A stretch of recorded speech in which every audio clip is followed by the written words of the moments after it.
With Module 6, we continue our march, or sprint, through the books of Samuel. Take a few minutes this week to review your outline of 1st and 2nd Samuel. Remind yourself of what has happened so far, who the main characters have been, what have been the twists in the plot. Pay special attention to the work of Yahweh in the life of his people. How has Yahweh made his will known to them? How has Yahweh been at work through the main actors to influence the outcome of major events? How has he reacted to the disobedience of the people? This module covers chapters 8 through 12 of 2 Samuel, which are at a significant crossroads for these books. In the previous module, we saw that chapters 6 and 7 form the climax of David's rise to power. David moves the ark to Jerusalem, making the city the religious and political center of Israel, Judah. And Yahweh speaks to David through the prophet Nathan, confirming that he has established his dynasty, or house, that shall last forever. The following chapters, which are part of this module, describe some of the events taking place during David's kingship. Chapters 8 and 10 portray David as the brilliant warrior defeating the Philistines, Moabites, Arameans, Edomites, and Ammonites, with an intervening chapter recounting David's fidelity to the late Jonathan through his support of Jonathan's son, Mephibosheth. Chapters 11 and 12 go on to give us the first unvarnished depiction of a flawed David through the telling of the David-Bathsheba episode. This is not the only case of David's flaws that 2 Samuel will describe, though, for David will also make mistakes in his handling of intrafamilial conflict throughout the rest of the book. As you read this week's material, compare the description of David in these chapters to the way he is described in the earlier portions of 1st and 2nd Samuel. How has his behavior remained constant or changed? How have his interactions with other people remained the same or changed? How is David, the claimant to the throne, different from David, the king? Another question to consider concerns the editor's use of earlier sources in constructing this history. We've already talked about compositions like the Ark narrative in 1 Samuel 4-6 and the history of David's rise, 1 Samuel 16:14 through 2 Samuel 5:10. Some scholars would identify 2 Samuel 9-20 and 1 Kings 1-2 as yet another early document. In 1926, Leonard Rost named it the succession narrative, since much of it focuses around David's relationships with his children, who are his potential successors to the throne. Peter Ackroyd, however, points out that the concerns of these chapters range far beyond the question of David's successor, and that this block contains many themes that are present throughout 1st and 2nd Samuel. Ackroyd suggests paying more attention to the place that 2 Samuel 9-20 plays in 1st and 2nd Samuel as a whole than to the issue of a succession narrative. In this module, we will first look at the section of 2 Samuel that comes between the history of David's rise and the succession narrative, 2 Samuel 5:10-8:18. Then we will spend time on the first part of the succession narrative, 2 Samuel 9-12. My comments here have been especially influenced by the commentaries by Bill Arnold and Walter Brueggemann, in addition to the Anderson commentary that is part of your reading assignments. We ended our last lecture with a brief reference to David conquering Jerusalem and establishing it as his capital. We saw that this was an astute political move as it placed him in somewhat neutral territory between the south and the north, where he could also keep an eye on both kingdoms. In addition, David will build his palace during this time with the help of King Hiram of Tyre.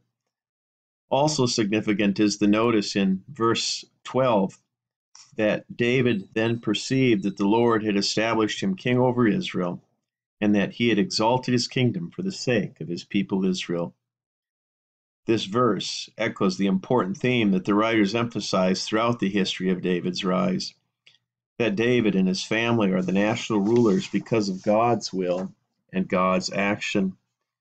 In addition, the last phrase of verse 12 shows that David does not understand his position as an indication of his own importance or as a means of his own glory, but recognizes that God has made him king for the sake of the entire nation. Verses 13 to 16 are a bit curious. Having wives and concubines who then bear children would have been a sign of royal power in the ancient Near East. But at the same time, Arnold suggests these verses may hint at problems to come. Already, David is pushing the envelope of what Deuteronomy 17:17 allows of kings, and perhaps taking on the trappings of ancient Near Eastern royal power rather than relying fully on God as sole king. The rest of chapter 5 portrayed David's final victories against the Philistines. As Dr. Arnold suggests, the Philistines were apparently trying to push into the heart of Judah and cut David off from the northern tribes. However, notice that David wins these battles with the help of the Lord. Before both battles, David inquires, Sha'al, of the Lord, which referred to consulting some kind of religious specialist who was able to ask questions of God and receive oracles in return. Like a pious ancient Near Eastern king, David will not go out to battle without God's permission and without consulting God in matters of strategy. Verse 23. Dr. Arnold suggests that a contrast is also being drawn here between David and Saul, who does not inquire of God before commencing to fight, but rather makes up his own mind and follows his own will. In any case, the chapter ends by pointing out that in fighting the Philistines, David is following the command of God, and thus God gives him security from these peoples. In chapter 6, David finally brings his new capital, Jerusalem, the ark that has been so important to the nation since their time in the wilderness, representing the covenant between God and his people. Early on, we saw that in 1 Samuel 4-6, the ark was taken into battle as a palladium in order to assure God's presence with the Israelite army and bring victory, only to be captured by the Philistines. We noted parallels with the ancient Near Eastern practice of taking statues of the deity into battle. Here in 2 Samuel 6, the ark is once again associated with the presence of God. This time, David brings the ark into his newly conquered capital, Jerusalem, as a sign that God dwells in the midst of the nation. Numerous ancient Near Eastern sources tell about installing deities in important cities as well. The final episode of the chapter describes the ridicule that David's wife Michal brings on David for his dancing before the ark during the celebration. Dr. Arnold suggests here that she represents the last remaining elements of the house of Saul. There is no longer a chance for any of his relatives to take part in the monarchy. 2 of his sons are dead, the third is crippled, and his daughter is barren. The next chapter, 2 Samuel 7, is one of the central passages of the entire Old Testament, telling of God's establishing of an eternal, unconditional promise to David. Having secured his place as ruler of the United Kingdom of Israel and Judah and established himself in his capital city, David decides to take one more important step and build a temple, another move that would have been expected of any ancient Near Eastern monarch establishing himself in a new capital. He makes the prophet Nathan aware of his plan, and Nathan tells him to follow through, promising him that the Lord is with you. That night, however, the prophet receives revelation from the Lord. God instructs Nathan to tell David not to build the temple after all. Are you the one to build me a house to live in? The Lord says. He goes on to remind David that he has never had a permanent dwelling, but rather a tent and a tabernacle, and he has never asked for a permanent house to be built for him. Beginning in verse 8, God goes on to summarize for David once more everything that he had done for him. We see the repetition of numerous themes from earlier in these books.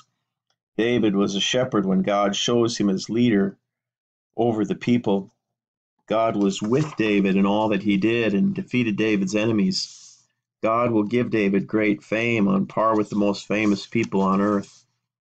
Moreover, God says he will appoint a place for his people so they will be disturbed no more. He will give his people rest from their enemies. In other words, it seems that the fighting and war are over. God has accomplished his purpose through the leadership of King David. The crux of the passage begins in verse 11b. The Lord promises to David that he will make for him a dynasty. In other words, David initially intends to build a house, a bayit, for Yahweh. But Yahweh promises instead to build a house or dynasty for David. God then goes on to emphasize the unconditional nature of the promise he is making to David. He begins verse 12 by telling him that when he dies, his son will replace him and build the house, i.e., the temple, for God. Then he promises of David's son, I will establish the throne of his kingdom forever. In verse 14, God promises, I will be a father to him, and he shall be a son to me. Kings in the ancient Near East were often identified as the adopted son of the deity, and here the same language is applied to David. In the second part of verse 14, God goes on to give more particulars about the nature of the father-son relationship between him and Solomon. God does not promise that Solomon will also be obedient, and in 1 Kings we will discover that he certainly is not. What God does promise to David, however, is that although God will punish Solomon with a rod such as mortals use, with blows inflicted by human beings, God will not take my steadfast love from him as I took it from Saul. David's son, and many of the following generations, will be disobedient and even commit idolatry. But still, God will not remove the kingship from the Davidic family as he took it away from the house of Saul. Verse 16 uses the word forever 2 more times, promising your house and your kingdom shall be made sure forever before me. Your throne shall be established forever. Even though this passage is usually referred to as the Davidic covenant, 2 Samuel 7 itself actually never uses the word covenant. Indeed, for the Deuteronomistic historian, there is only one covenant, the conditional covenant given by God to Israel on Mount Sinai, by which God makes them his own people, his treasured possession. However, as Dr. Arnold's commentary points out, the other passages, particularly in the Psalms, do refer to this as God's covenant with David, and the tradition of the Davidic covenant is a venerable one indeed.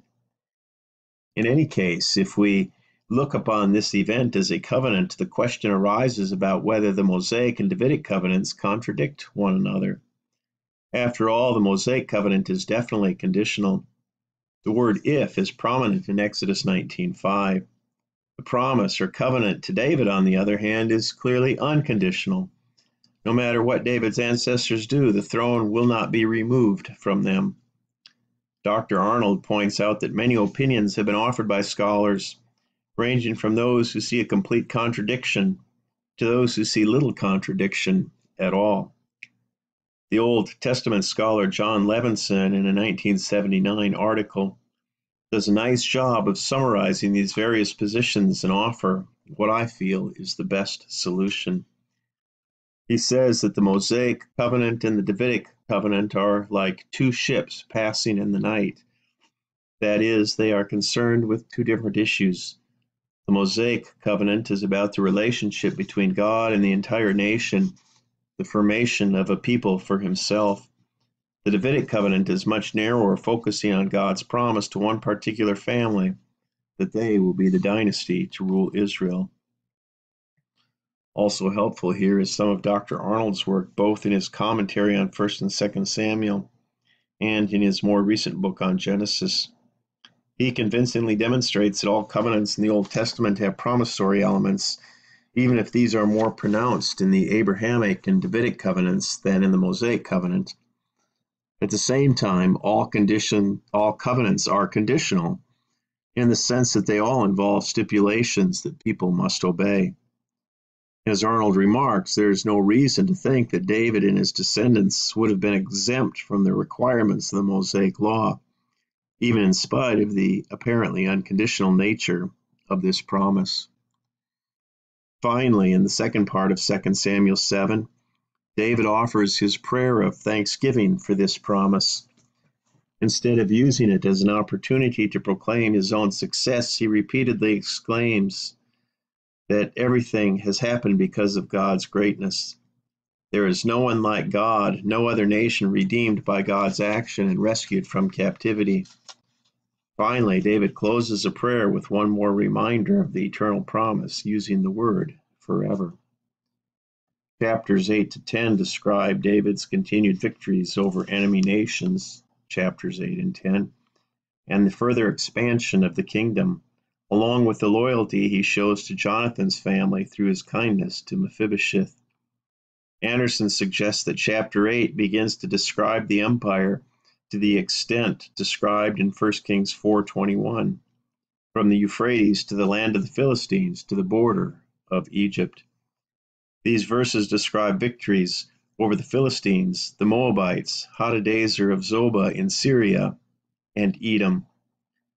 Dr. Arnold suggests that these victories toward the north and into the Transjordan described in this chapter may be based on an inscription that David wrote celebrating his victories, which was a common practice among rulers of the time. Arnold also suggests that chapter 8 is to be read in connection with chapter 7, as an indication that God's promises of victory to David are being fulfilled. In addition, he says David's dedication of the spoils of war to the Lord in verses 7 to 14 further indicate that he is the true anointed one. Thus, Arnold suggests a clear pro-David reading of this chapter. Walter Brueggemann, on the other hand, suggests that David is moving beyond defensive wars to expansionist wars, and thus is becoming the kind of king that Samuel warned against. He argues that David is coming very close to identifying the rule of God and the rule of the king, i.e., David himself. I would encourage you to take a few moments sometime to read chapter 8 again and think about whether or not the narrator is hinting that David is grabbing too much power for himself. The same David who is fighting and winning wars in chapter 8 shows gentleness and kindness to Mephibosheth in chapter 9, which is usually identified as the beginning of the court history or succession narrative. We have noted the great amount of loyalty that Jonathan showed to David during their life. Now it is David's chance to show loyalty to Jonathan's family, which he does by making Mephibosheth the beneficiary to his family's estate. As Brueggemann points out, the chapter uses the word chesed, an important aspect of covenant loyalty, 3 times to describe David's actions towards Mephibosheth, just as Jonathan had shown chesed toward David. Some commentators have suggested that the arrangement with Mephibosheth was in fact a way to keep an eye on him, so that as a Saulite he wouldn't foment any rebellion. Chapter 10 describes a war between David on the one hand and the Ammonites and the Arameans on the other. It begins when David sends a message of sympathy to Hanun over the death of his father, Nahash the Ammonite, who had shown chesed to David. Nahash, you might remember, is also the Ammonite king Saul defeated in 1 Samuel 11, after Nahash threatened to gouge out the right eye of anyone who did not follow him. It has been speculated that since he was then an enemy of Saul, perhaps he was a supporter of Saul's opponent, David. In any case, Hanun does not receive the envoys graciously, but instead shames them by cutting off half their beards. This is an invitation to war, so Hanun hires 2 groups of Arameans as mercenaries, but Joab and Abishai are able to defeat this Ammonite-Aramean coalition. Since your paper for this module comes from the David and Bathsheba story, as we turn the page to chapters 11 and 12, I will let you fill in the details for these chapters, so have a good week.